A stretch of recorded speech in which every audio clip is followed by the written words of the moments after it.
The 20th century is remembered as the age when humanity leapt forward, factories roared, cities electrified, and science reshaped the world. From steam engines to nuclear power, the official story tells us this was the peak of human innovation. But behind this familiar narrative lies another history, quietly erased, rarely questioned, and almost completely absent from textbooks. When architectural records and engineering photographs from the early 20th century are examined closely, a troubling pattern emerges.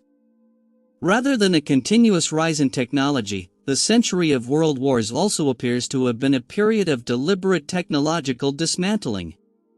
Across continents, structures linked to alternative energy systems vanished, not through decay alone, but through systematic removal.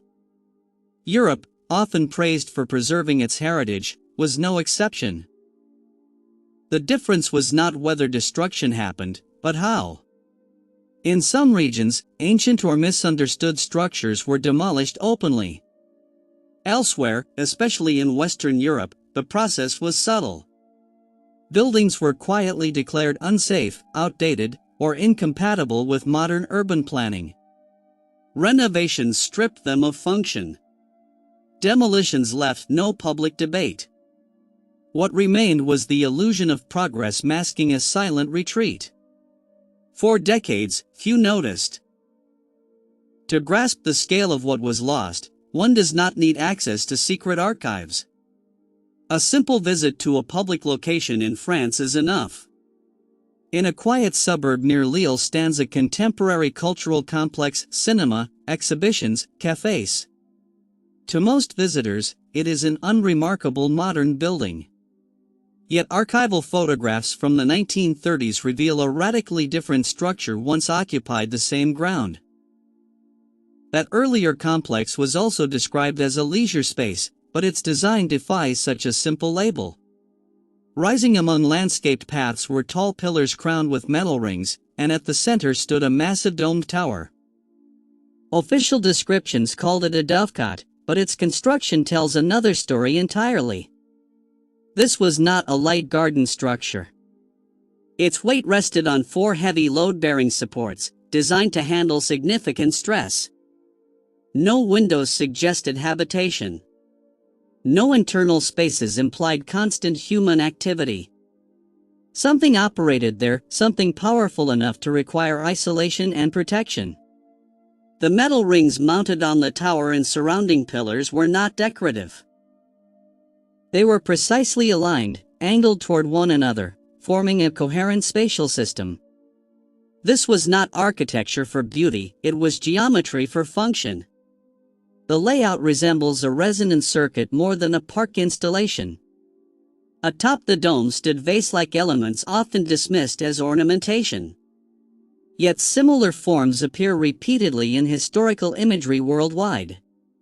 Researchers have long speculated these vessels housed reactive materials used in atmospheric charge interaction. Components of a system designed to activate, not adorn. Today, nothing remains. No tower. No pillars. No records explaining the dismantling. At some point, the site became an open sports field, then later a modern cultural center. The disappearance of such a massive structure without documentation is, at best, strange. Even more puzzling is the question of heat.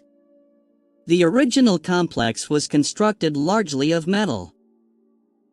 In the climate of northern France, maintaining warmth in such a building would normally require extensive heating infrastructure. Yet no chimneys, boiler rooms, fuel depots, or supply lines appear in any surviving plans or photographs. The only logical conclusion is that heat, like light, was generated internally, without combustion. The central tower functioned as the heart of a local energy system. Its components, disguised as architectural features, formed a network capable of producing and distributing power wirelessly. The metal framework of the hall itself acted as a conductor, warming through induced currents generated by an electromagnetic field. Lighting followed the same principle. Lamps and decorative garlands operated without visible wiring, drawing energy directly from the surrounding field. Such independence would have made centralized control impossible. France, however, is only one fragment of a much larger picture. In regions further from Europe's political centers, historical records survived with fewer alterations. Digital archives from South America, Oceania, and parts of Asia reveal evidence that challenges conventional physics. Photographs from Brazil show trams moving through city streets without overhead wires, pantographs, or visible power collectors. These vehicles carried heavy loads and operated reliably for years. Power delivery through rails, often proposed as an explanation, collapses under scrutiny. Street-level tracks exposed to rain, mud, animals, and pedestrians could not safely carry high voltage. Inside these trams, attention shifts to the ceiling. Instead of simple fixtures, large dome devices are mounted overhead, far too complex for mere lighting. Their form mirrors the dome seen on generator towers, suggesting compact receivers drawing energy from an ambient field. This was not isolated experimentation. Similar systems appear across continents, implying a standardized global technology. Where, then, were the sources? The answer may lie in one of the most celebrated scientific events of the 19th century, the Paris Electrical Exhibition of 1881. Officially remembered as the dawn of electric lighting, the exhibition raises troubling questions when examined closely. Photographs show vast halls flooded with intense light levels that would have required enormous power output. Yet there are no massive steam engines, no mountains of coal, no dense cable networks. Instead, the exhibition spaces are filled with strange objects, spires, lattice towers, metal trees, and branching devices labeled simply as decorative or industrial samples. Their geometry tells a different story. These forms resemble resonant collectors designed to harvest atmospheric charge. Tabletop devices shaped like branching antennas likely functioned as local receivers. Chandeliers equipped with heavy counterweights, far too complex for simple height adjustment, may have housed tuning mechanisms or reactive materials. Victorian ornamentation, long dismissed as excess, aligns perfectly with electrostatic principles. Points, spikes, fringes, and latticework maximize surface area and encourage charge accumulation. Even public toilets of the era were crowned with domes and spires, suggesting this design language served a practical purpose. Religious architecture, too, takes on new meaning. Glass domes topped with heavy metal spheres defy conventional structural logic unless viewed as capacitive systems. The glass acts as a dielectric, the sphere as a collector, and the metal framework as a conductor.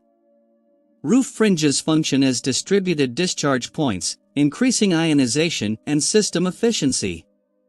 Archival records from Eastern Europe describe chapel-like structures housing mechanical pumps over water sources. Inside were not altars, but machinery powered without steam, fuel, or wires. When the technology was forgotten, these buildings were repurposed for worship, their original function erased. Taken together, these structures formed a vast, unified energy grid. A world where heat, light, and motion were drawn directly from the environment. A world without fuel logistics, emissions, or meters. Such a system could not be controlled. Energy that cannot be sold, rationed, or disconnected poses a threat to any centralized economic model. As industrial and financial elites consolidated power at the turn of the 20th century, a choice was made. Free, decentralized energy was declared impossible. Its infrastructure dismantled. Its theory erased. Its memory buried beneath war, reconstruction, and rewritten science. The concept of ether disappeared from textbooks. Wireless power became unrealistic. Fossil fuels replaced resonance. Dependency replaced abundance. The world wars served not only political goals, but also architectural ones. Cities were rebuilt without spires, domes, or resonators, only pipes and cables. Yet history is never erased completely. Old photographs, forgotten blueprints, and uncensored archives continue to surface. They reveal not a steady march of progress, but a dramatic regression disguised as advancement.